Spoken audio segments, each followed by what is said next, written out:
நான் பொட்டல்பூர் ஊராட்சி 1வது வார்டு பிஸ்மி நகரில் நிற்கேன். இங்கே பாருங்கள், மாறுகாலம் எந்த லட்சணத்தில் கிடக்குன்னு பாருங்க. குப்பையை தட்டுதாங்க. மக்களை யார் கூப்பிட்டாலும் வரமாட்டாங்க.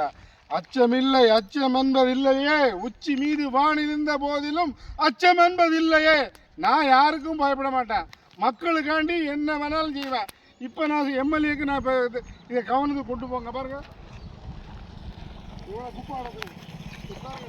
சுகாதார கேடு வருது. சுகாதார கேடு சாக்கடை முங்கி குப்பை. இதுக்கு சொல்யூஷன் என்னன்னா, நிரந்தரமாக குப்பை தொட்டி வைக்கணும். நிரந்தரமாக குப்பையை அள்ளா மட்டும் போதாது, நிரந்தரமாக குப்பை தொட்டி வச்சு போர்டு வச்சு மக்களை யாரையும் தட்ட விடக்கூடாது. இங்கே பாருங்க, இங்கே பாருங்க எவ்வளோ குப்பை கிடக்கு. 200 குடும்பம் இருக்குது. யாராவது வராங்களா?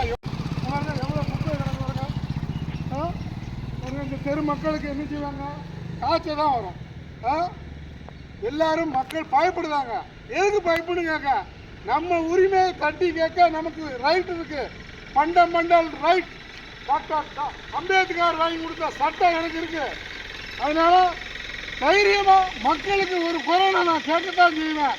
இப்பவே நமது doctor TH Manoj Pandian MLA அவர்கள் கவனத்துக்கு கொண்டு செல்வேன். நன்றி, வணக்கம்.